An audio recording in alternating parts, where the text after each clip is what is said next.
You're listening to the Totally Useless Information Podcast on the Nick and Roy channel, brought to you in part by BPC. It's the best Portuguese chicken in the Toronto area.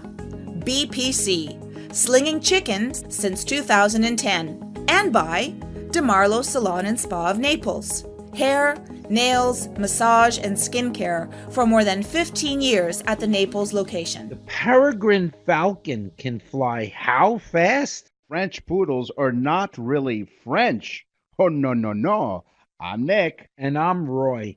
And we go out of our way to scour the internet for information We really don't need. So join us on this journey as we together discover useless informations out there in this episode of Totally Useless Information.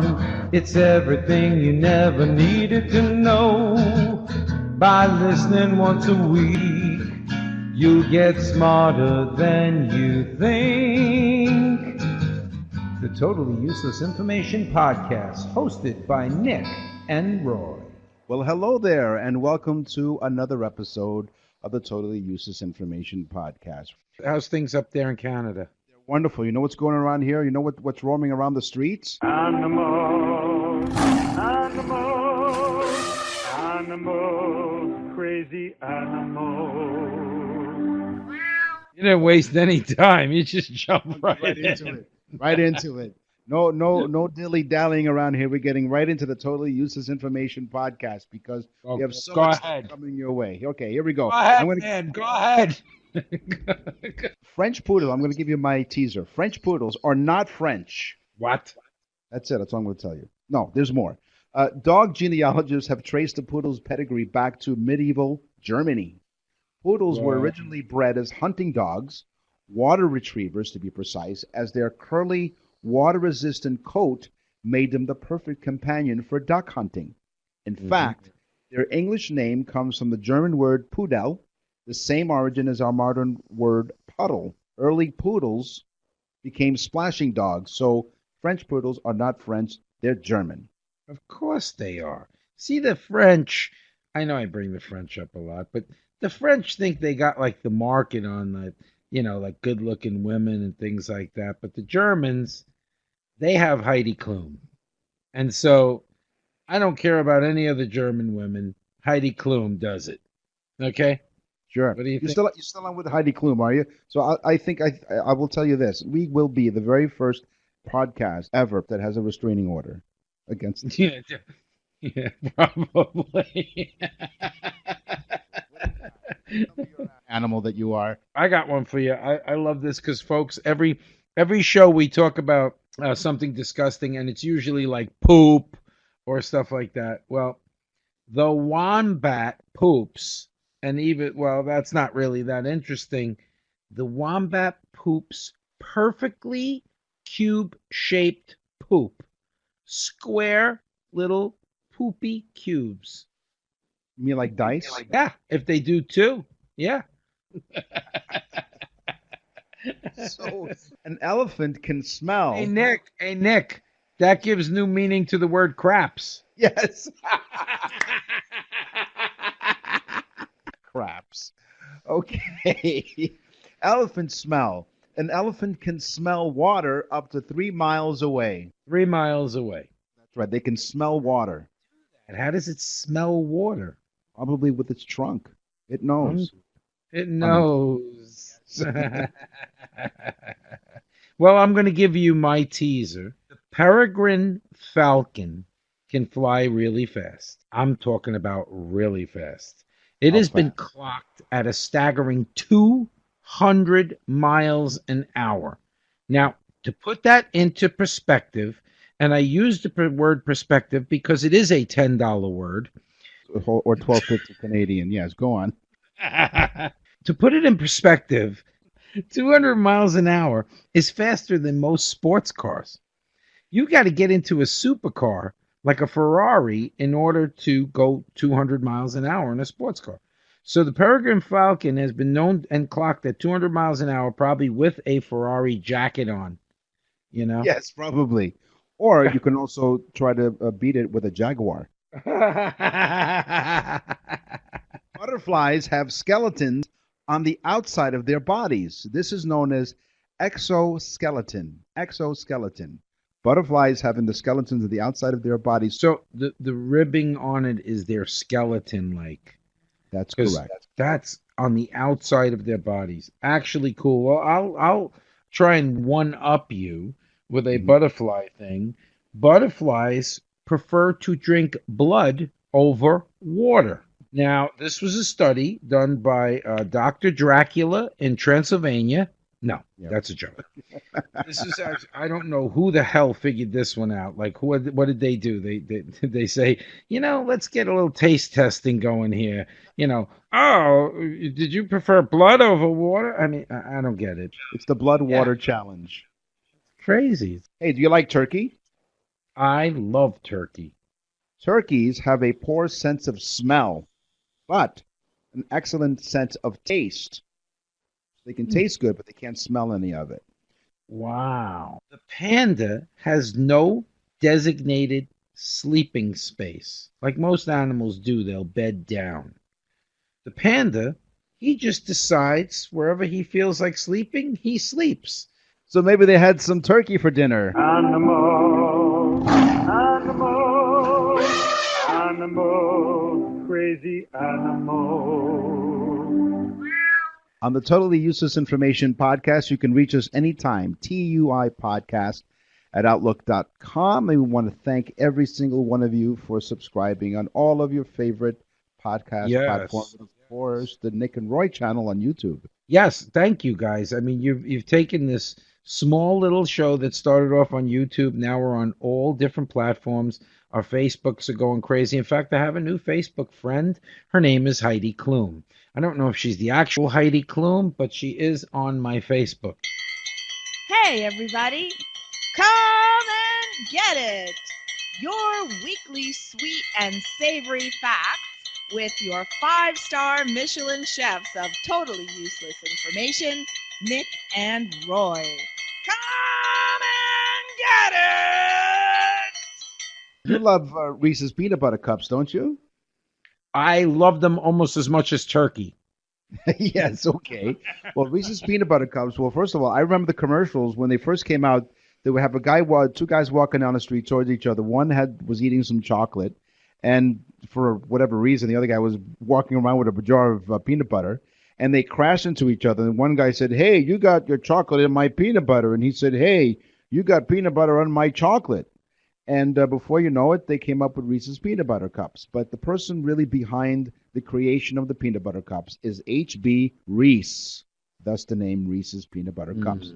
He was a former dairy farmer and a shipping foreman for the Milton S. Hershey Company. Reese left his job as a shipping foreman for the Hershey Company. Reese's Peanut Butter Cups are an American candy consisting of milk, white chocolate, or dark chocolate cup filled with peanut cream, marketed by the Hershey Company. So thank you, H.B. Reese, for your peanut butter cups. I love them. I actually do I like peanut butter or anything. But, the guy invented something. I mean, people do have peanut allergies, so you wouldn't want to eat that if you have that. Speaking of problems, in Central Appalachian region of America, they have a problem. And it's not just being from the Central Appalachian region of America. Okay. They have major tooth decay problems in their population. And no, it's not England. No, they have a major problem of tooth decay, but they also are the largest consumers of the beverage Mountain Dew. So, they consume so much Mountain Dew that they call their tooth decay problem Mountain Dew Mouth. And that is a true thing. Mountain Dew Mouth. Okay. I've heard of I've heard of morning breath, but not Mountain Dew Mouth. Oh, no, it's a bad thing. Do you like lobster? I'll ask you this. Do you like lobster? I love lobster. I put them in order of turkey, Reese's Peanut Butter Cups, and lobster. And those of you in our listening audience, if you like lobster, send us an email, tuipodcast@outlook.com. So in colonial America, lobster wasn't exactly a delicacy. It is today.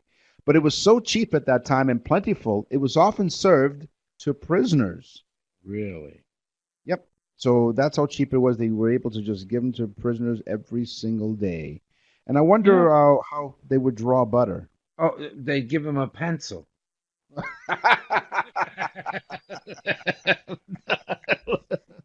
And then the warden comes over with a piece of paper and he drew some butter on it. Here, I just drew some butter for you. Could you imagine the riot? The riot breaks out. We want something different. We're sick of lobster. You know, come on. We're sick of steaks and lobsters. Surf and turf. Yes. Sit down, you bastards. Eat your lobster.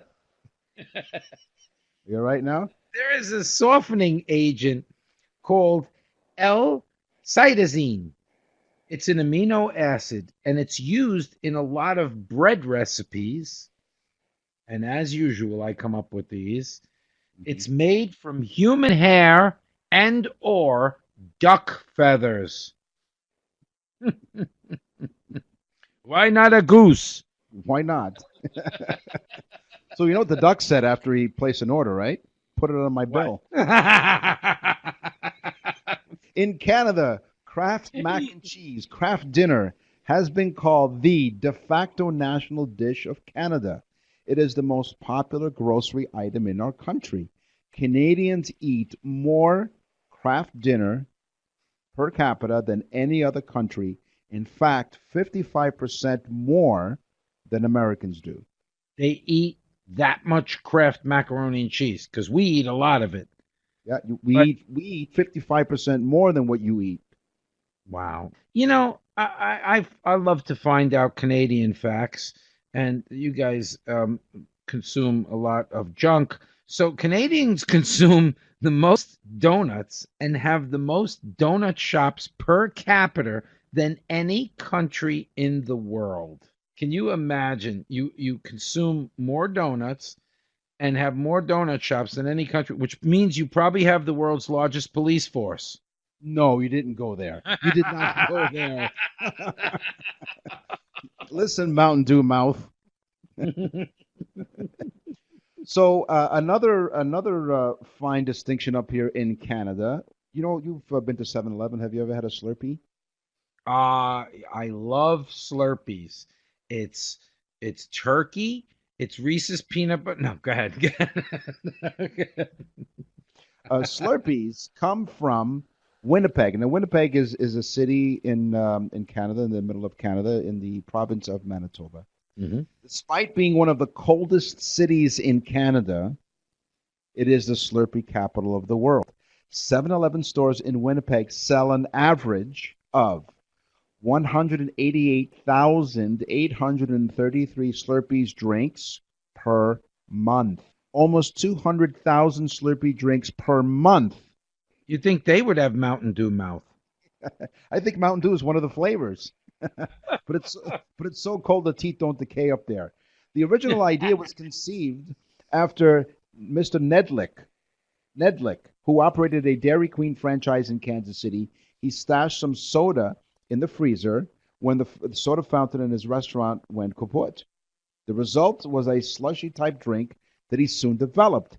This was Mr. Needledick? Mr. Needledick? Needledick. No, wait a minute. It's Nedlick.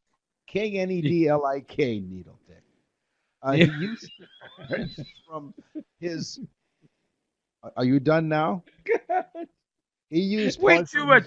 There's way too much information about Needledick Slurpee. I'm going to tell you how they got to the name of Slurpee. There's a really amazing... Okay, so hang on. Hold your horses. He used parts from his car air conditioner to build a frozen beverage machine. It became a Slurpee from the sound it made when drinking them. The term was coined by Bob Stanford of 7-Eleven. He was an ad agency director. So thank you, Bob Stanford, for calling it Slurpee, and thank you, Mr. Needledick, for creating the Slurpee. That's nice. What did he say? Needledick called it something else, and he said, I can't stand for that. Stanford. Okay, listen. The Asians are crazy. The French think that they're beautiful, even though Heidi Klum is German. The Asians They're just completely crazy. They eat muddy stuff. There's a fish called the pufferfish, which the Asians call the fugi fish because they're Asian. So it will kill you if it's not cooked right. Now, who eats something like that? That's like us saying, I love rhino burgers, but I keep the rhino alive so he can kill me before I eat him. I mean, it's just insane. Why would you eat something that could kill you? The fugi fish has 1,200 times more toxins than cyanide. 1,200 times more poisonous than cyanide. And they eat it. Here's another Asian fact. Okay. A Japanese chef broke the Guinness Book of Records. Okay? Not for poisonous foods. He made the longest egg noodle. 602 feet 9 inches. Can you imagine this now? Making a noodle 602 feet? And don't forget the 9 inches. No, I 9 won't inches. forget the 9 inches exactly. Because 9 inches is important. It really is. And when he ate the noodle, he slurped it. The kitchen is now closed. Join us next time on the Totally Useless Information Podcast for more sweet and savory morsels of useless food information. See you real soon! Well, the holidays are in full swing. You wrapped your presents, you trimmed your I'm going to stop you. I'm going to stop you right here. Why? Are you going to talk about BPC chicken? Yeah. Well, hold on. I'm not finished yet. Here's my Oh, list. are you gonna do this to me again? I'm hungry. I hear the name BPC, Best Portuguese Chicken, and it freaks me out because I want it. So like I was saying, you're wrapping your presents, you've trimmed your tree, you turn on the Christmas lights, and you think you have everything under control, and then you realize you didn't plan on dinner. What's the solution, Roy? BPC. I'm telling you, you're not going to go wrong. This is the best Portuguese chicken you'll ever have. 942, the Queensway is where they're located. Stop in and say hi. Treat yourself to the best Portuguese chicken. It's in their name. Believe me, I have tried it, and you talked about an experience. The most delicious, mouth-watering chicken, freshly prepared sides and salads, not to mention their freshly baked custard tarts, a Portuguese tradition. Call today to have your holiday party catered. It's not too late. Christmas is only days away, but you still have time. 416-255-7177.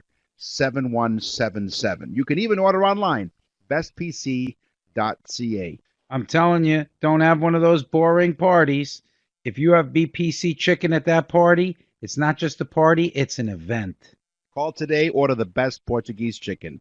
BPC, slinging chicken since 2010. You're listening to the Totally Useless Information Podcast. I'm Nick. And I'm Roy. And you know what we learned in school? Lots of science. Einstein was a moron. Newton was a jerk. E equals nothing. It's science, science, science. By the way, I got an email from my sister who lives in New York, and she says she loves our jingles, but she loves that one specifically. I know. I actually get Facebook things from your sister all the time. I think I like her better than you. Okay, so stop talking about my sister. What do you got for science? The human brain is the core of the central nervous system. We all know that. Did you know that the human brain can process 70,000 thoughts in a day? 70,000 thoughts in the average person in the human day, or one or two thoughts for some people like me and Nick. On the Totally Useless Information Podcast. Yes, thank you. That's a lot, 70,000, don't you think? In how long? In what period of time? In how long? A span of time? Day. In a day. Well, I'm still up to 50,000, so I still have some time. Do you like to take bubble baths? I don't know, but my wife loves bubble baths. She fills up the tub. I can't even see her in it. You think that's on purpose? I think so. Probably He's like hiding from you. Well, Bubbles. Him again. How did you get back in the house? I changed the locks. Heidi, is that you? Bubbles keep your bath water warmer longer. The bubbles actually act like an insulation at the top surface of the water and reduce heat loss via straight diffusion into the surrounding air. Makes sense. So the bubbles keep you warm. Cool. I like that one. Okay. All right. Here's one for you. Tree hugging hippies. You know I can't. I've got to. Tree hugging hippies. You drive me crazy. They say the earth needs more trees because without trees we have no oxygen. We got to plant more trees, and I'm all for planting trees. But now I want you guys, you tree hugging hippies, to stick this in your trunk. More than half of the earth's oxygen is produced by the ocean. Okay? Now, let's say this one more time. More than half of the earth's oxygen is produced by the oceans, aquatic plants, things like that. The oxygen bubbles up and goes into the atmosphere. So it's not all about the trees. It's also about the ocean. You tree-hugging hippies. Blood curdling is actually not just an expression. When you're watching a horror movie, research shows it can increase a certain clotting protein in your bloodstream. So when you're sitting there and you're watching that scary movie, your blood can actually curdle because watching the movie can actually increase the clotting protein. So yes, it's true. Yes, it's called fibrinogen. It's a chemical in your blood that little fibers that go together and curdle the blood so you don't bleed to death. Wait a minute. That's useful information. Just to give you an idea, you were about to say we haven't played that in a while. I had to dust that one off. There was cobwebs on it. We're so ridiculous. We are so ridiculous that we never play the useful information. Actually, Okay. someone asked me. So hold on, but wait. Before you go on to your next science thing, and I apologize to the audience if you're really waiting for that next science piece of information. But someone said to me, "So if your podcast is called a totally useless information podcast, why do you talk about useful things?" And I said, "Don't you understand? That's what makes us useless." And he just looked at me and then just walked away. So there you go. So in fact, you know what? Because of that, that was useful. And what kind of joker is that guy thinking that we give useful information? It's totally useless information. And just to prove it, my wife says Mhm. that I do this more than any human should, but it's also something that we do after we die. And that is fart. No. Yes. Really? After you die, you actually fart. And I'm not going to get into the whole chemical reasons why, but you build up a gas and so on and so forth. It's got to come out someplace. So it finds the old poop-a-chute. Bang. No. Now I know why it was an open casket. So now something really serious here now in the science portion of our totally useless information podcast. Yes. You suffer from brain trauma. There's a rare side effect. Patients who suffer brain trauma, this is serious now. Patients who suffer brain trauma speak their native language in a foreign accent. That's Something bull. happens. No, hey, I checked it out. It's true. No, not because I have That's just med- some Hold on. stupid ass Swedish doctor. The guy comes in, his name is Sven. Listen, about 3 or 4 episodes ago, we talked about how banging your head against the wall burns 150 calories. All right, so there you go. Listen, I got one more before we shut down the science section. I found this very intriguing. I don't know why, but the fastest growing tree.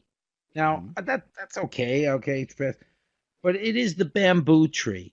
But here's what's amazing to me: it can grow 3 to 4 feet a day. Now just think about that. That's a lot. That's 7 days in a week. That could grow 28 feet in a week. Wow. You know the song "America the Beautiful"? Oh, God. I love it almost as much as turkey. Here you go. So there's a stretch of highway on Route 66 that if Okay. the drivers adhere to the 45-mile-per-hour speed limit, the road's rumble strips will play a rendition of America the Beautiful. No. If you go over 45 or under 45, it won't work. So the rumble strips will play a rendition of America the Beautiful. And I have a sample. And here's what it sounds like if you're traveling on the stretch of road on Route 66 in New Mexico at 45 miles an hour.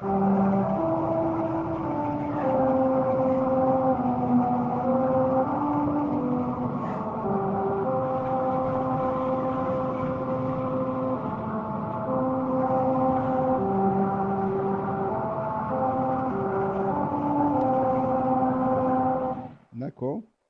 That is so cool. But you got to be like either drunk or asleep to ride off the road to hit the damn strips. You know you're going to get pulled over by a cop, right? You know. I wonder if it takes requests. Yeah. Wait, what are you talking about? Wait. Equals nothing is science, science, science. Nick, I was just thinking, if you hit 65, what do you hear? Like a Madonna song?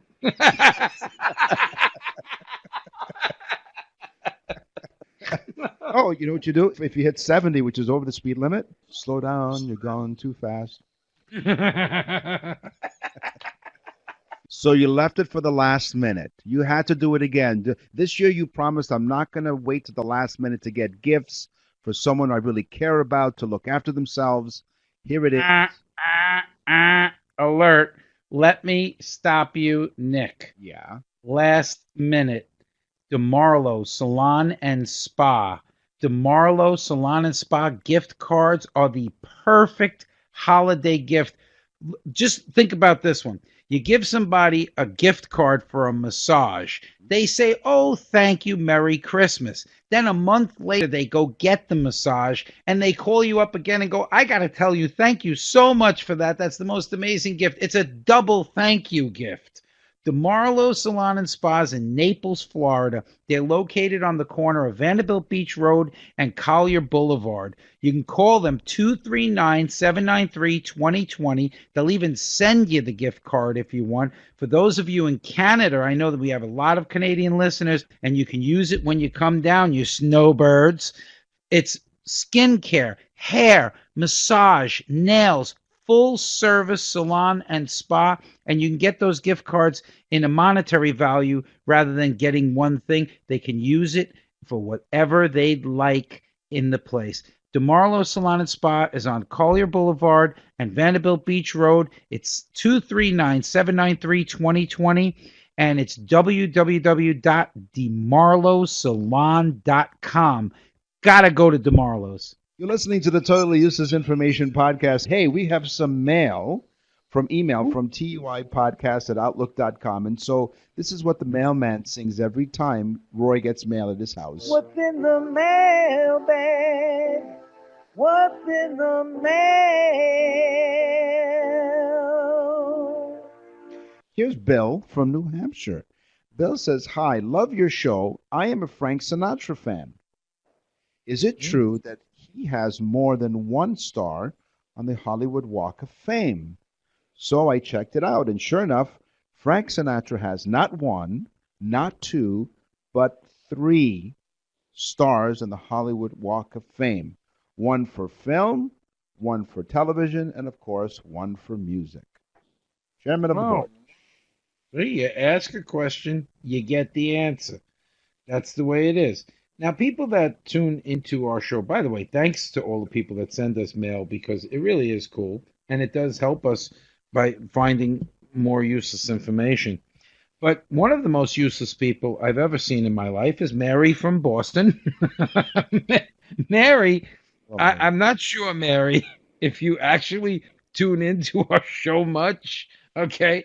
But I think we've had enough episodes to realize that I'm in Florida, Nick is in Canada, but we met in New York in high school. I think we've said it 4,000 times. So Mary writes, how did you and Nick meet? Okay, Mary. Mary's probably on a lot of dating services because Mary, we live 1,500 miles apart. we are best friends. We met in New York in high school, and there you go. So we don't have a lot of educated people mailing us. Hey, maybe they went to New York City High School as well. Where do expressions come from? I don't know where, I don't know where. Where do expressions come from? We want to know right now. Totally useless information podcast. Expressions. These are expressions you might hear every day and go, I wonder where that came from. You know what I realized as I'm doing research for this show, Roy? I become a 5-year-old. So I'll hear something, I'll go, why? And look it up. I'll hear something, why? Why? It's amazing. This show has actually made Nick 1 year older. All right, in that case, pardon my French is the expression. Pardon my French. Sources suggest that the phrase originated around the 19th century as a literal excuse for using a French phrase in conversation with one who didn't speak the language. Do you know any French phrases? I'm not very fond of the French. Although I do love their bread, French fries as well. I like the French. I just say this stuff. If Heidi Klum was French. Okay. Short shrift. Short shrift means to be, given the short end of the stick and, made. Speaking of your wife, yes. Yeah, speaking of getting thrown out of the house. So, okay. Short shrift is a saying that came about because the word shrift was actually the word that people used when they went to go to church to confess to the priest. So they wouldn't say, I'm going to confession as we do today. They'd say, I'm going to church to shrift. And so the saying comes about because criminals, before their execution, were given a small amount of time to confess their sins to a priest. Most of the time they were hurried up because the executioner had golf that day, maybe. No, I don't know, but he was busy. So he said, come on already. And they'd say, "What? I'm being short shrift." There you go. Short shrift. Forgive me, Father, for I have sinned. It's been, what time do you close? Is there a statute of limitations on sins? There should be. Do you chew the fat when you go to confession? Chew the fat is the expression as we get excommunicated here in the Totally Useless Information Podcast. Mm-hmm. The phrase began to be used to refer to a light gossip in the early 20th century. One theory suggests, because they haven't proven this yet, so they're still figuring it out. So one theory suggests that the phrase comes from the convention of chatting, chewing on the leftover fat after a meal, and gossiping, chewing the fat. Wow. That makes sense. How about wear your heart on your sleeve? This is one that we all know, and it's actually from the Middle Ages when knights would fight in tournaments. Their lady friends, wives, girlfriends, Heidi Klums, would give them a piece of maybe a handkerchief or something of theirs, fabric of theirs, to wear on their sleeve so that they could show off and say that they had this woman, so they would be wearing their heart on their sleeve for everyone to see. I hope you weren't cutting any corners. Cutting corners. It's a metaphor from driving. When you come to a sharp turn in the road, instead of going all the way to the corner and then turning, you can go diagonally across and cut the corner off. This saves time, but entails a risk of clipping the curb and overturning and becoming involved in a pileup with another vehicle. So, to cut corners means to discard normal safe practice in order to get fast result. Doesn't always work. Speaking of Heidi Klum, if I was to date Heidi Klum, that would mean that I'm a married man. That would be a tawdry relationship. Of course. So the word tawdry, where did that word come from? Well, it actually comes from the word Audrey. And there was a fair in Cambridge, England, every year called the St. Audrey Fair, where at that particular fair they would sell a lot of cheap fake jewelry. So people would see that jewelry and they'd say, oh, that's that cheap St. Audrey jewelry. And as time went on, the Saint became T and the Audrey became Tawdry. Very good. I like that one. And then when you're tired, you can hit the sack or hit the hay. Before they went to bed, they would literally hit the hay to make the mattresses more comfortable and make sure there were no bed bugs inside.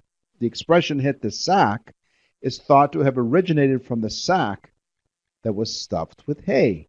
So you hit the hay first to make sure it's more comfortable and get rid of the bugs, and hitting the sack is from the sack that stuffed the hay. See, I like that one. I think that's a good one. That's the best expression today. I'd say that's the best one, my jolly old chap. Expressions come from I don't know where, I don't know where. where do expressions come from? We want to know right now. Wow, that went fast. As usual, this show flies by, folks. It's crazy. And it's the holiday season, and that's all the time we have for this episode of the Totally Useless Information Podcast. And we'll have more next time. In fact, our next podcast will be on Christmas Day, the Totally Useless Information Podcast Christmas Special. Yay! Christmas! I love Christmas. That's amazing. You can't miss the Christmas special. We talk about a lot of crazy stuff. Wait till you hear what the Finnish people do in the sauna. But in the meantime, tell a friend about the trend. Go out and buy some gifts. Go to DeMarlo Salon and Spa. Buy a gift card for DeMarlo Salon and Spa in Naples. If you need a last-minute gift, DeMarlo's is the place to go. If you're having last-minute Christmas parties, BPC Chicken in Toronto. Call them up. Cater the party last minute. I'm sure they'll love to do it for you. BPC Chicken, DeMarlo Salon and Spa. BPC Chickens in Toronto, DeMarlo Salon and Spa in Naples. And don't forget, because Christmas is right around the corner, BPC Chicken have gift cards, so you can give the gift of food. I'm Nick. And I'm Roy. Thanks for listening.